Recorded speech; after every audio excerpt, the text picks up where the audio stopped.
Assalamualaikum warahmatullahi wabarakatuh. Salatu wa salamu ala toha Rasulillah. Salatu wa salamu ala Yasin Habibillah. Alhamdulillahi rabbil alamin wal aqibatu lil muttaqin fala udwana illa lil zalimin. Wassalatu wassalamu ala asrafil anbiya'i wal mursalin nabiyyina wa habibina Muhammadin arsalahu wa rahmatan lil alamin. Yang saya muliakan para kiai, para alim, para ulama, para sesepuh dan bini sepuh, dan tak lupa para pendengar kultum saya di mana saja berada yang dirahmati Allah. Muslimin yang dirahmati Allah dan para pendengar di mana saja berada. Allah SWT berfirman dalam surat Al-A'raf ayat 55, Ud'u rabbakum tadarru'an wa khufyatan innahu la yuhibbul mu'tadin. Berdoalah kepada Tuhanmu dengan merendahkan diri serta sembunyi-sembunyi. Sesungguhnya Dia Allah tidak suka kepada orang-orang yang berlebih-lebihan. Dari Umayyah bin Khalid bin Abdullah bin As'ad bahwa Rasulullah SAW mohon dibukakan, artinya dibukakan dan dimenangkan oleh Allah Ta'ala terhadap orang-orang kafir dengan sebab orang-orang fakir, sahabat muhajirin, yakni dengan sebab berkah doa mereka. Beliau alaihissalatu wassalam berdoa demikian, Allahumma ansurna alal a'da'i bi hurmati ibadikal fuqara'il muhajirin. Ya Allah, tolonglah kami sekalian bisa mengalahkan para musuh dengan sebab doa para hamba-Mu yang fakir, ialah orang muhajirin. Ini menunjukkan dimuliakannya orang-orang fakir dan disukainya doa mereka serta adanya berkah dengan wujud mereka itu. Diterangkan di Targhibatil Abrari, Iwamud dunya bi arba'ati asya, bi ilmil ulama wa bi adlil umara wa bi syaqawatil aghniya wa bi du'ail fuqara walaulal ulama'u lahalakal juhala'u walaula adlul umara'i la'akalan nasu ba'duhum ba'dah kama ya'kulud dhibul ghanam walaula syaqawatul aghniya'i lahalakal fuqara'u walaula du'a'ul fuqara'i la kharabatis samawati wal ardh. Sendi dunia itu ada 4. Yang pertama dengan ilmunya para ulama, yang kedua dengan keadilan orang-orang yang memegang pemerintahan, yang ketiga dengan kedermawanan orang-orang kaya, yang keempat dengan doanya orang-orang fakir. Kalau tidak karena para ulama, niscaya binasalah orang-orang bodoh. Kalau tidak karena keadilan orang-orang yang memegang pemerintahan, niscaya sementara orang mau makan orang lain sebagaimana serigala mau makan kambing. Kalau tidak karena sifat dermawan orang-orang kaya, niscaya binasalah orang-orang fakir. Dan kalau tidak karena doanya orang-orang fakir, niscaya hancurlah langit dan bumi. Dan dari Abu Hurairah radhiyallahu anhu bahwa Rasulullah SAW bersabda, "Salasu da'awatin mustajabun la syakka fihinna, da'watul walidi liwaladihi wa da'watul musafiri wa da'watul madlum." Ada 3 doa yang dikabulkan dengan tidak ada keraguan lagi, yaitu doa orang tua untuk anaknya, doa orang yang musafir, dan doa orang yang dianiaya. Diriwayatkan dari baginda Nabi sallallahu alaihi wasallam, "Ittaqi da'watal mazlumi fa innahu laysa bainaha wa bainallahi hijabun yarfa'uhu Allahu fawqal ghamami wa yaftahu laha abwabas samai wa yaqulu ar-rabbu wa izzati la'ansurannaka walau ba'da hin." Tahukah kamu pada doanya orang yang dianiaya? Karena sungguhnya tidak ada aling-aling antara doa orang yang dianiaya dengan Allah Ta'ala.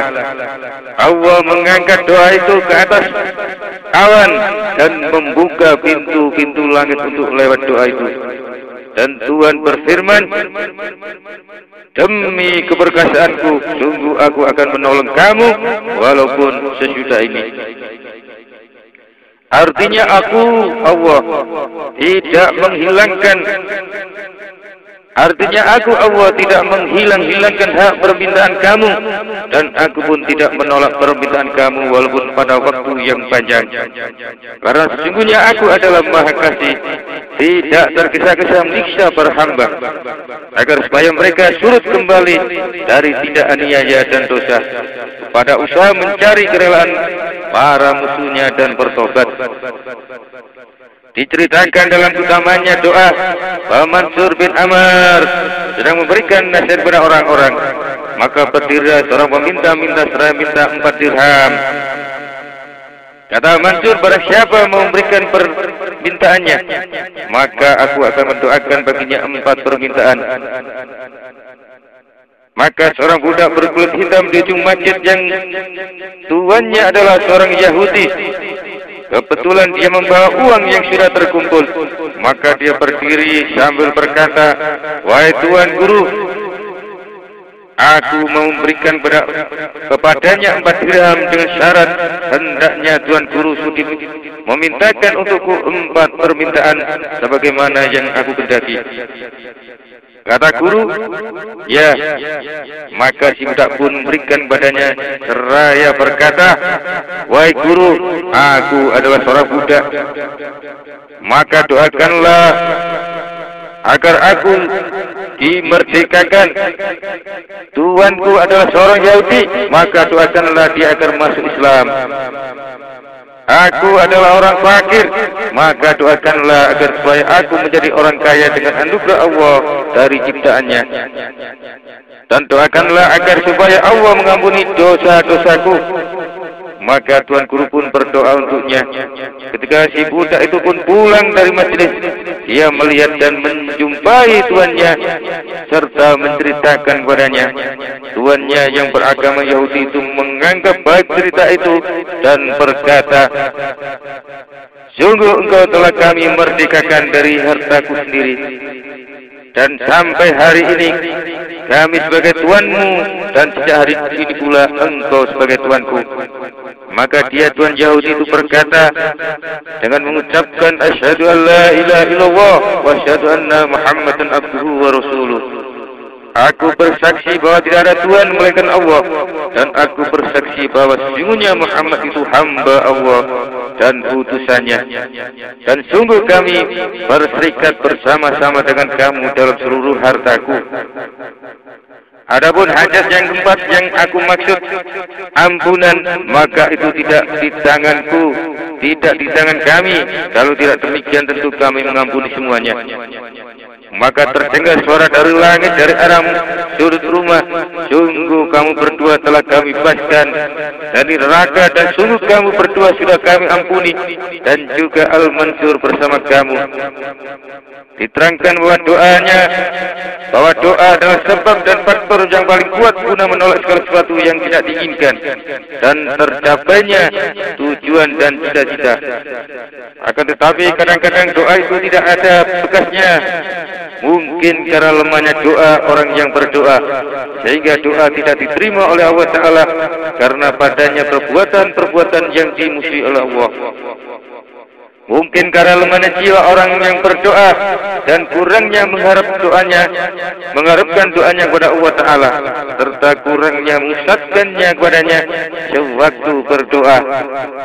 Mungkin juga adanya penghalang untuk dikabulkannya, sebab dari makan makanan yang haram atau perbuatan aniaya dan atau sebab kotoran dosa yang menyelubungi hatinya, serta dia selalu dikuasai oleh kelengan, kealpaan dan hawa nafsu.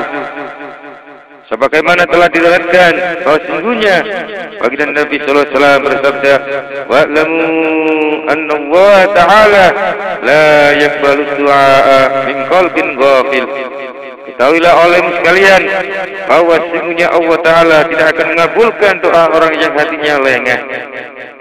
Diterangkan ada 4 perkara yang bisa menambah panjang umur, yaitu kawin dengan para gadis. Yang kedua, tidur miring ke kiri. Yang ketiga, mandi dengan air yang mengalir. Dan 4, makan buah apel pada waktu sahur. Diceritakan bahwa ada seorang laki-laki termasuk seorang yang soleh, telah berkesulitan keadaannya mendapatkan makan dan belanja, dan dia mempunyai seorang istri. Kata si istri kepada suaminya, "Berdoalah kepada Allah Ta'ala agar supaya dia meluaskan kehidupan kita ini." Laki-laki itu pun berdoa. Ketika si perempuan itu masuk kamar, dilihatnya olehnya sebuah batu merah dari emas. Maka dia ambil. Kata si suami, "Berbelanjalah sekendakmu." Pada suatu malam laki-laki itu bermimpi bahwa dia sudah masuk dalam surga. Dan dia lihat sebuah istana telah kurang sempurna karena tidak ada emasnya yang seukuran batu merah. Dia bertanya, "Untuk siapa istana ini?" Dijawab, "Untuk kamu." Dia bertanya lagi, "Di manakah batu merahnya yang ini?" Dijawab, "Sudah kami kirimkan kepada engkau." Maka terbangunlah laki-laki itu, kemudian berkata kepada istrinya, "Berikan batu merah dari emas itu." Kemudian laki-laki itu mengambil batu merah dari emas itu dan meletakkannya di dekat kepalanya dan berdoa sambil mengucapkan, "Ya Tuhanku, sungguh batu merah dari emas ini telah aku kembalikan kepada engkau." Maka Allah juga mengembalikannya pada tempatnya. Demikian juga Nabi alaihi salatu wasallam bersabda, "Ma akhadha ahadul luqmatum minad dunya illa wa qad naqasallahu ta'ala hissatahu minal akhirah." Tidak seorang pun yang mengambil sesuap dari dunia ini kecuali Allah mengurangi bahagiannya dari akhirat.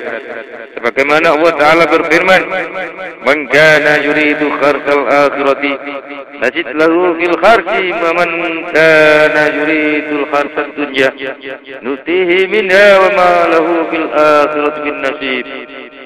Barang siapa menghendaki tanaman akhirat, akan kami tambahi dalam tanamannya. Dan barang siapa menghendaki tanaman di dunia, kami beri juga daripada dunia. Tapi dia di akhirat tidak mendapatkan bagian. Kata Umar radhiyallahu an, "Aku melihat Rasulullah SAW apabila beliau tiduran, yakni tidur miring di atas tikar, maka tikar itu membekas pada lambungnya. Kataku, wahai Rasulullah, berdoalah kepada Allah agar supaya dia Allah melapangkan dunia untuk engkau. Karena sungguh budak Parsi dan Rum, mereka telah dilapangkan oleh Allah, padahal mereka tidak menyembah kepada Allah." Kata beliau, sungguh Allah Ta'ala telah menyimpan bagian dunia ini untuk kita, hai Ibnu Khattab, dan mereka adalah para kaum yang telah didahulukan kebaikan mereka di dunia ini.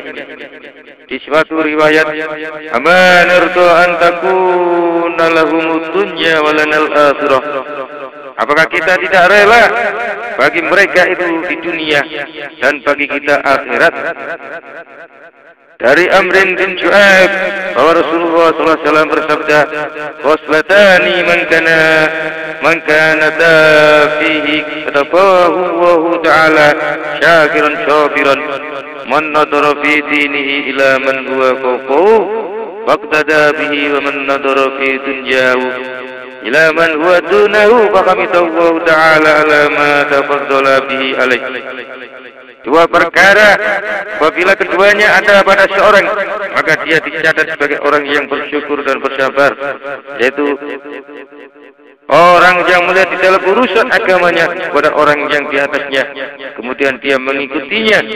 Dan orang yang melihat dalam urusan dunianya, yakni soal harta kekayaan kepada orang yang di bawahnya, maka bersyukur alhamdulillah atas kelebihan anugerah yang diterimanya. Sebagaimana firman Allah Ta'ala, "Wala tatamannaw ma faddalallahu fi ba'dakum ala ba'dil lirrijali nasibun mimma iktasabu walin nisa'i nasibun mimma iktasabna was'alullaha min fadlihi innallaha kana bikulli syai'in alima." Jangan kamu menginginkan apa-apa yang telah dianugerahkan oleh Allah kepada sementara kamu lebih daripada yang lain. Orang laki-laki itu mempunyai bagian dari apa-apa yang mereka usahakan, dan bagi para wanita juga bagian dari sesuatu yang telah mereka usahakan. Dan mintalah kamu kepada Allah dari anugerahnya, sesungguhnya Allah Maha mengetahui segala sesuatu. Syafiq Al-Jahidi rahmatullahi alaihi berkata, orang-orang kafir itu mempunyai pilihan tiga, dan orang-orang kaya juga mempunyai pilihan tiga. Orang-orang fakir memilih yang pertama ketenangan jiwa, yang kedua kesabaran hati, yang ketiga hisab yang ringan. Orang-orang kaya memilih yang pertama kecokannya jiwa, yang kedua kesibukan hati, dan ketiga hisab yang berat. Hadirin hadirat yang dimuliakan Allah dan para pendengar di mana saja berada, demikian sekilas apa yang bisa saya sampaikan. Mudah-mudahan ada guna manfaatnya. Ihdinas siratal mustaqim. Illahi taufiq wal hidayah wa ridha wal inayah. Wassalamualaikum warahmatullahi wabarakatuh.